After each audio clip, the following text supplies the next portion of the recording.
الحمد لله الذي فضل زمانا على زمان كما فضل مكانا على مكان وإنسانا على إنسان ثم الصلاة والسلام سرمدا على خير من قد وجد وآله وصحبه وسلم ومن تبعهم بإحسان إلى يوم الدين. رب اشرح لي صدري ويسر لي أمري واحلل عقدة من لساني يفقهوا قولي. أما بعد. Asilamu timafunika kuti tiziphunzira pa zinthu zimene zimachitika. Tikamaphunzira ndi kumazigwirisira ntchito zimene taphunzira. Nthawi zambiri timaphunzira koma zimene taphunzirazo osazigwirisira ntchito, ndeno sitimasiyana ndi aja amene sanaphunzire. Mulungu Allah subhanahu wa ta'ala mu Qur'an muli mavesi amene Mulungu wanena kuti ukwati wina uliwonse umakhala chizindikiro kwa anthu awiri amene ali m'banja muja. Anthu amene ajawo sikuti azingokhala mmene mujamo ndi kumaberekana ndi kumadya, koma azidziwa kuti mmene tikukhalira ifenu chimene ndi chimodzi mwa zizindikiro za Mulungu Allah subhanahu wa ta'ala kuti Mulungu kumwambako alipo. Chifukwa inu anthu awiri Mulungu anakulengani, anakubadisani madera osiyana.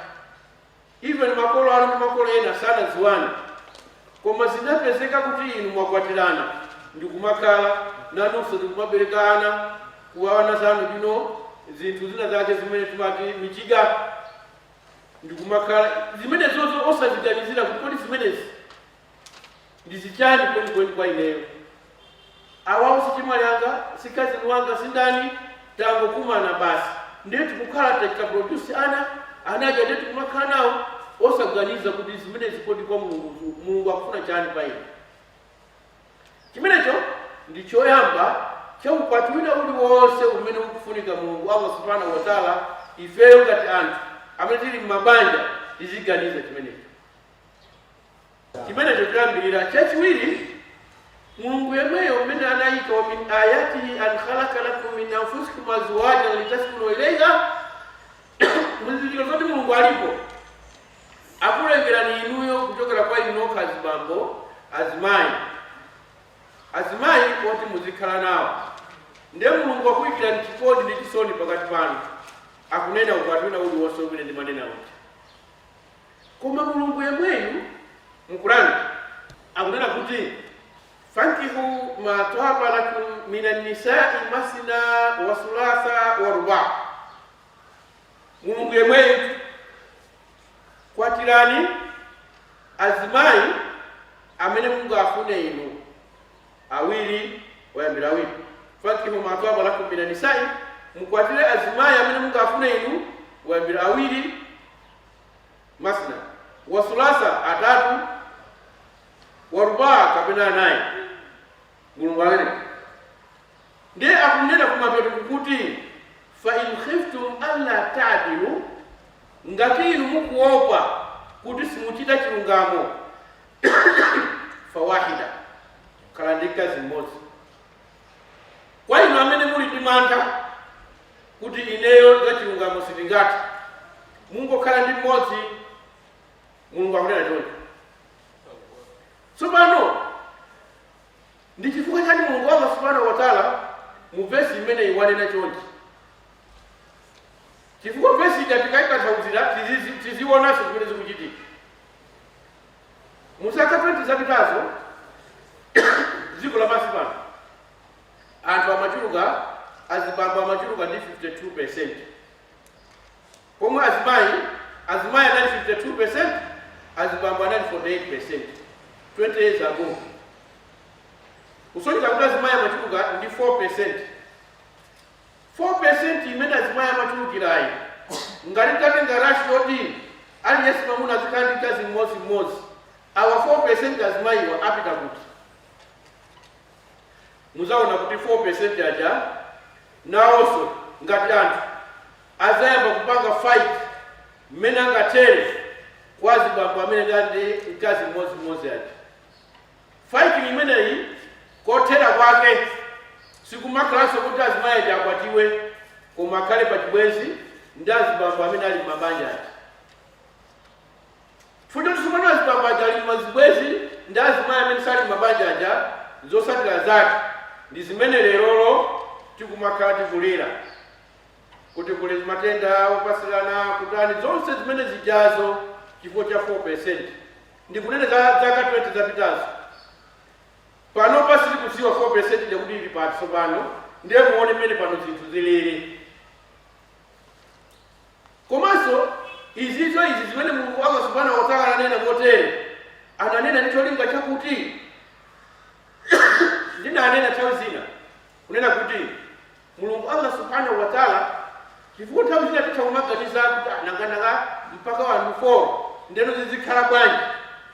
Mulungu Allah subhanahu wa ta'ala analenga kuti chilakalako chimene mwamuna amakhala nacho kuchuluka kwake ndi 1%. Chilakalako chimene zimayi amakhala nacho kuchuluka kwake ndi 99%.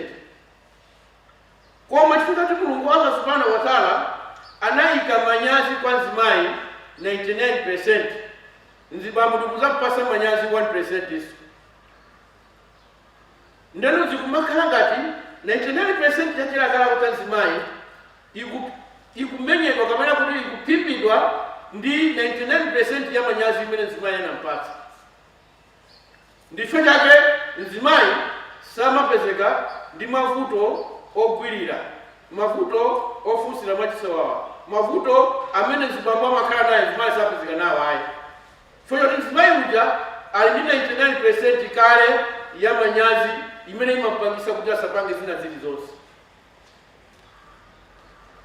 Koma mtumiki wathu Muhammad sallallahu alaihi wasallam kwa zibambo awawo amene awauza kuti akwatire masna wa salasa wa ruba malingana ndi malamulo a sharia, amanena kuti nzibamboyo ngati iyeyo akumatha kukhala ndi nzimayi ngati banja kamodzi kokha pa 2 weeks kapena kamodzi kokha pa mwezi umodzi ataukwatira.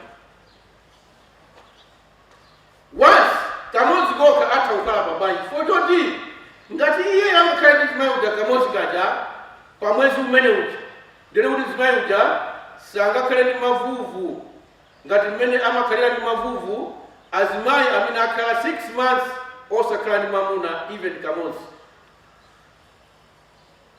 Ndicho Mulungu Allah subhanahu wa ta'ala potesa zonse zimene zimapezeka analamulira nzibambo, anapereka permission kwa nzibambo ata kukhala ndi mkazi woposa mmodzi. Tsopano tikabwera tsopano kuti kwa anthu amene akupanga practice chikhalidwe chimenechi cha sunna ya mtumiki wathu Muhammad sallallahu alaihi wasallam, mwapeza kuti azimayi athu amakana nagakuda kulombera bola unenga akandikundeka.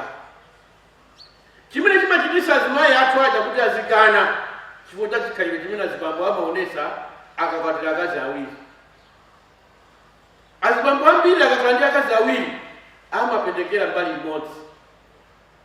Nkutheka kupendekera kwa nzimayi wachiwiri amene ali wanyuwani kapena kupendekera kwa nzimayi woyamba imwe uja kukhala ngati kuti kukwatira kwa nzimayi wachiwiri anachita kumukakamiza kuti ukwatire uyu ndi kumapendekera kwa mkuja usaona mwanja awalombera kachichi.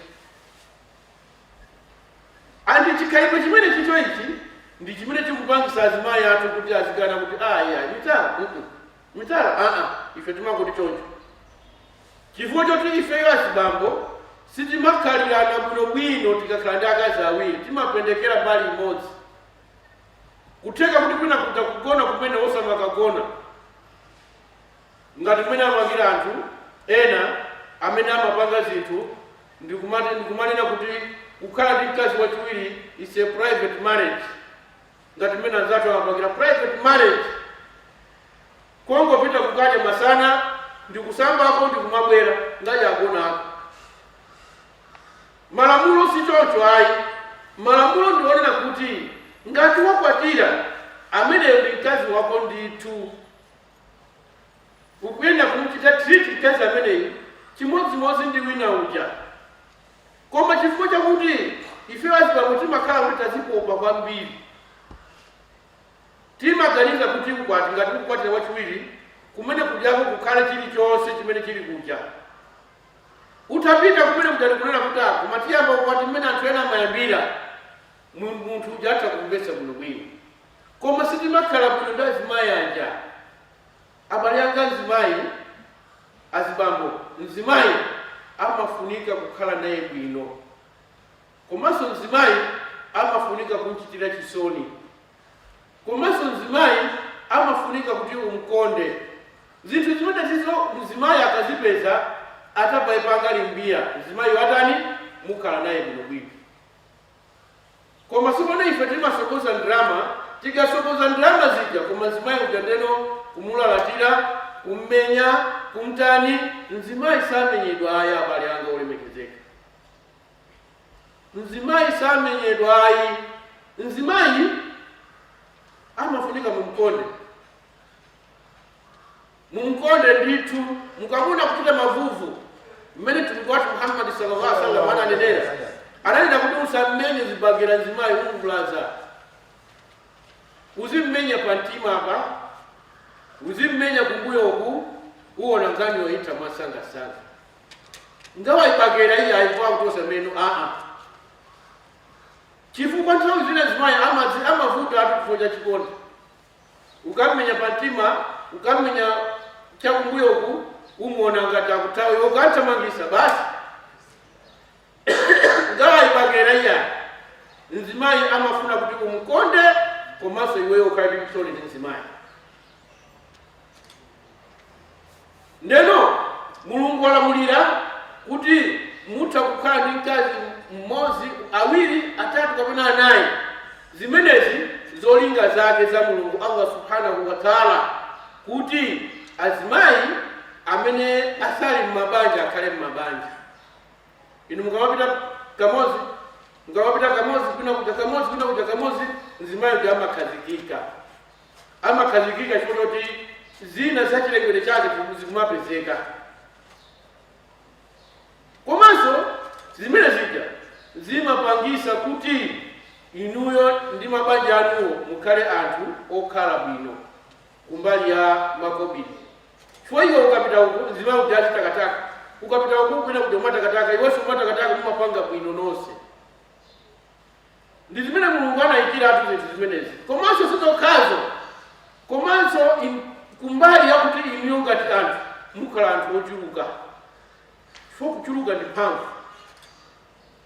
Kuchulukana ndi mphamvu. Lero pamene tikuyankhula pano, mutha kundimvetsetsa bwinobwino. Titali titenge zimene anthu ena oganiza amapanga. Ngati mmene anaganizira akulu ena ake, kuchosa anthu dera lina, kukayika dera limene amaganiza kuti dera limene lino lilopezeka asilamu ndi ayawo. Ndikuwatenga anthu amene sali asilamu si ayawo kukayika dera limenelo. Ndicho cholinga choti akawasokoneze, alande dera limenelo lisakale kuti kuno ndi kwa ayawo kumene zozithe. Koma lero lonse tikuziganizira bwinobwino. Tikumaona ngati kuti apa zimene zidachitika. Andi mmalo makeso ife asilamu tili ndi vuto lina loti anthu achisilamu akafuna kuti apange chinthu amakhala mphamvu kwa asilamu anzawo. Sakhala mphamvu kwa anthu ena ngati mmene Mulungu adanenera. Muhammadur Rasulullah walladhina ma'ahu ashidda'un 'alal kufar ruhama'u bainahum. Muhammad mtengo wa Mulungu ndi anthu ena amene anamusatira iye, anali anthu aukali kwambiri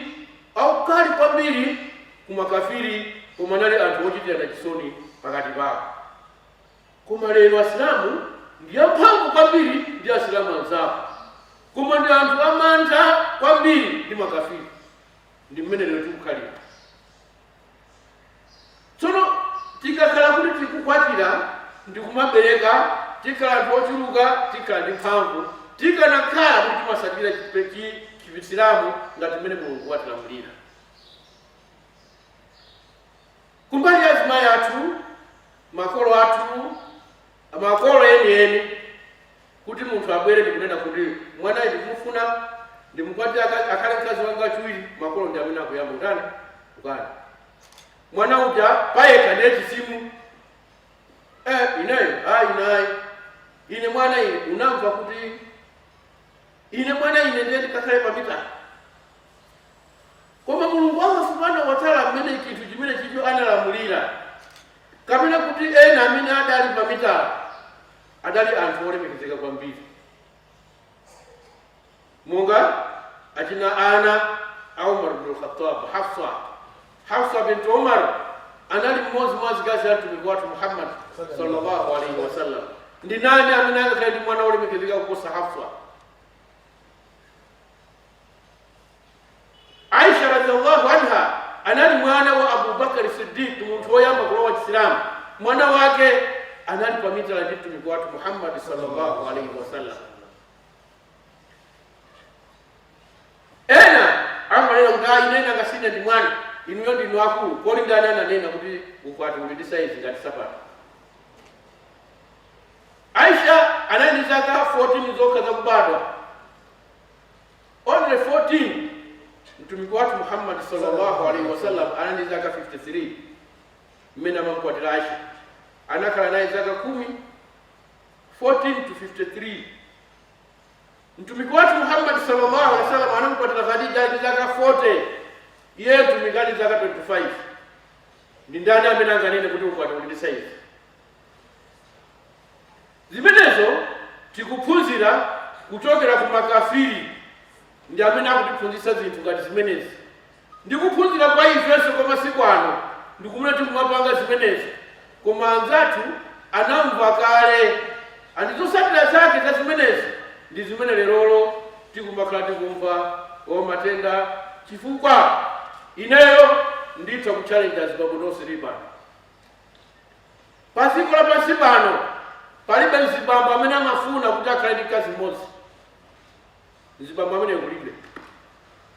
Aliyense mzibambo amafuna atakhala ndi mkazi woposa mmodzi, koma chifukwa chakuti mzibambo mwina ali ndi mantha, manyazi ndi zinthu zina, m'malo mwake amasankha kupanga zibwenzi. Azibambo amasankha kuti akhale pa chibwenzi kusiyana ndi kuti akwatire. Ndi chifukwa chake pamapezeka kuti azibambo ali ndi mkazi mmodzi, amayiso ndi kumasangalala, koma abambo ajanja zibwenzi zitatu zimene amakhala nazo, zimene amazipangiranso zinthu. Ndishoke mtumiki wathu Muhammad sallallahu alaihi wasallam ayenda kuti muzibwenzi mumapezeka zinthu zingapo. Chinthu choyambirira ndi kuvutika. Sungakhale ndi zibwenzi zitatu mkazi mmodzi, mkazi mmodzi wovomerezeka zibwenzi zitatu, ndeno kuti mwasirikota ziyandalama zako zimathera ku zibwenzi. Andizosatira zake kubanja kwa kuta umatatu umavutika. Chifukwa chibwenzi very expensive. Chibwenzi ndi chodula kuposa banja. Zimenezo zikumachitika ndithu kuti zibambo ndi ena amakumana mpaka na kuchipata kwathu kukumana mwana ujeni wakuti akuti ajama kuna chilo kuja mkubula yaneso sio mwana. Zibwenzi zokatoka anthu umene usinkhalidwe wa Chisilamu. Mulungu Allah subhanahu wa ta'ala waloleza kuti munthu akukhala ndi akazi awiri atatu, chifukwa kukhala ndi mkazi waposa mmodzi ndi chilengedwe.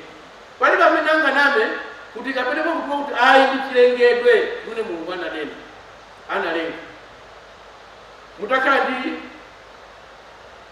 nkhuku m'nyumba mwanu, mathazi wokha akhalekhala ndi 12, atambala akhala awiri, mwaona atambala jazi ngomenyana mpaka imenena kuti akakusumisa chikondi.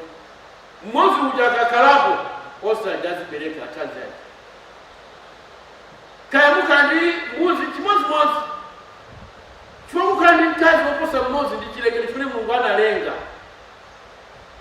Mulungu analenga choncho. Mwina mutakhala ndi funso kuti kodi ndi chifukwa chani mzimayi sakhala amuna woposa mmodzi. Mukakhala ndi ng'ombe zanu, mutenge kaka muike beseni, mutenge ng'ombe ina mukameso 1 lita muike beseni, ina mukameso 1 lita muike beseni, ina so 1 lita muike beseni, ndiye musakanize kuti musake kaka kuti wa ng'ombe iyi kuti sizingatheka. Ndimakhala musakanikirana basi. ndiye munthu akabwera zimayi ndikubweranso mwamuna wina ndikubweranso wina ndikubweranso wina pamene amayi adatenge pakati pakhala pandani. Sitingatheke kuti mnene kuti munthu wake ndi ujayi mutha kumutchula munthu wina amene sali mwini wake zinthu ziti. Ndichoke zimayi sakhala pa mitala number 1. Number 2, zimayi sakhala pa mitala chomukolera kuti arijalu kawamuna ala nisaa azibambo ndi amene akuyenda akuluakulu mnyumba kwa zimayi. Ndiye ngati zimayi ali ndi amuna awiri kapena atatu akhale wakulu ndi ndani sapezeka wakulu pamene pomwina azingomenya. So Mulungu anayika kale kuti olamulira wakulu kubanja kuti mamuna ndi amunawo sakakhala awiri pakazi mmodzi sizitheka ayi. Koma mamuna atakhala wakulu pakazi wakulu kujati kumala mlango bwino zonse kumatheka. Lero chimene ndikufuna kuti malimbise kugawa kwanga iye ndifunzireni azikakulalikira tikamawerenga mmene mgawo tizifunzira kuti Mulungu Allah subhanahu wa ta'ala kuti mmene mumo akufuna njani. Tikanafunzira kuno bwino sibwezi ifeyo ngati anthu tili mavuto amene azatu akumana nawo mwanga ti mavuto matenda opasikana HIV chitapitani sibwezi tili zimenezo. Islamu zimene zikabwezali nazi patali bwezasa kupanga zimene zikasangaganizire chifukwa kuti iyeyo alikale bize fokadeza kawiri uli bize bali uli bize yoti imweyo palizimene kupanga sangagani kupanga kuti uzimtasogera likwina. Lero izozo ndi zinthu zina zimene Mulungu Allah subhanahu wa ta'ala anayikira kuti chakupanga zimenezi. Anthu ena amene sali ya Islamu ndikati miyang'ana maiko athu amene kayandikira nawo. For example, Tanzania President analamulira kuti mamuna aliyense akuyenda kupanga akazi koposa mmodzi. Anthu mamuna amene akaliliyeyo mkazi amene akalizeyo azimmanga. Tanzania alama zimene chifukwa chani kuti azimayi achachuluka kwambiri akangokhala onse kumangokhala azikukhala basi kumalo make ziko mulo wa matenda uchuluka ziko silingayire bwino. Mkenya analamulira President iso analamula maiko ena ambiri analamula chifukwa chani kuti Mulungu abalanga sangaloleza zinthu zoyipa zimene Mulungu amaziloleza zimakhala zabwino, zimene Mulungu amazilesa zimakhala zoyipa, zimene Mulungu alesa simungachilolesa, chimene Mulungu achiloleza simungachiyipisa, chimene chimakhala chabwino chimangokhala choyipa choti simukumva. Mukanakhala kuti tonse tikumamva bwezi Mulungu Allah subhanahu wa ta'ala ifeyo atapika pa zinthu zabwino. Sunna ya Mulungu Allah subhanahu wa ta'ala imene tumikwatu adayika ndi sunna imene ingakhale yabwino. Mukanakhala kuti inu mukupanga sunna za Mulungu bwezi zinthu zonse zikuyenda bwino. Koma chona timadana ndi sunna ya Mulungu chifukwa yake zinthu zina zambiri sizimakhala zinthu zabwino. Abalendo olime kisiyani chipembedzo izizo ndi zimene Mulungu walamulira, ndi zimene Mulungu wayika, ndi zimene Mulungu wavomereza. Mulungu Allah subhanahu wa ta'ala tikamalengeza zinthu ngati zimenezi musaona kuti Mulungu anatiphunzitsa ifeyo anthu, anatiphunzitsa ifeyo anthu pa zabwino zathu zimene ifeyo zabwino zimene zonso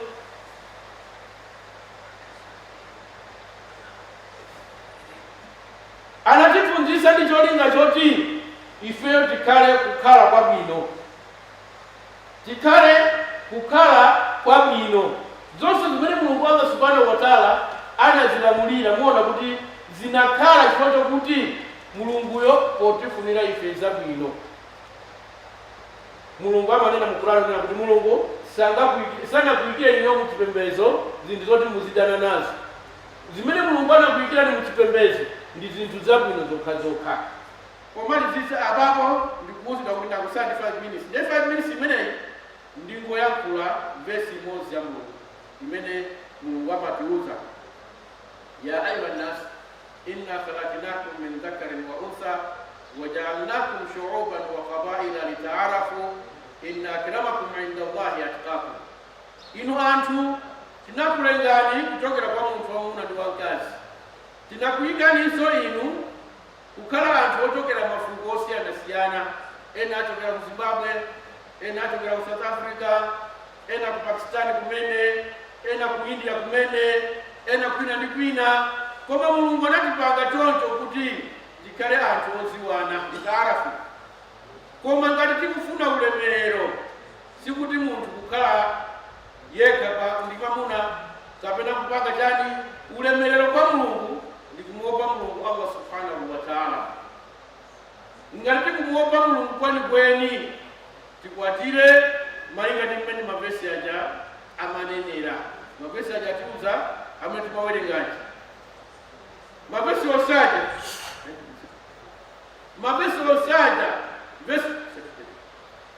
vesi yoyamba imene tawerenga mmene mmene timawerenga. Vesi yoyamba ikunena kuti ya ayuha nas, inu anthu Mulungu waitana anthu onse. Ndipo vesi imene Mulungu waitana anthu akunena kuti ittaku rabbakum, muopeni Mulungu wanu. Vesi yachiwiri akunena kuti ya ayuha alladhina amanu, inu anthu amene mwakhulupirira. Koma zimene Mulungu akunena ittaqullaha, muopeni Mulungu. Mpaka na vesi yachitatu ittaqullaha, muopeni Mulungu. Ndeno pamene papa pamene tikupanga zimenezi tikhale anthu omuopa Mulungu kwambiri, kuti zinthu zathu zikhale zinthu zabwino, mabanja athu akhale mabanja abwino, mabanja athu tipange produce ana abwino, mabanja athu kuti tikhalirane mwamtendere. Tikapanga zimenezo muona kuti Mulungu Allah subhanahu wa ta'ala azatipasa zonse zabwino inshallah. Omaliza ndipemphe Mulungu Allah subhanahu wa ta'ala kuti adalise ukwati umenewu, banja limeneli likhale lodalisika. Tonsefu mwapamozi tipemphe Mulungu kuti anthu amene wawo awapange kuti asatira chipembedzo chathu bwinobwino, koma mapeto ake akhale anthu omuopa Mulungu Allah subhanahu wa ta'ala. Atidalise tonse amene tili muno kuti tikhale anthu odalisika, komanso Mulungu atilipire pakukhala kwathu mkati muno ngati ku nyumba ya Mulungu Allah subhanahu wa ta'ala. Wassalamu alaikum wa rahmatullahi wa barakatuh.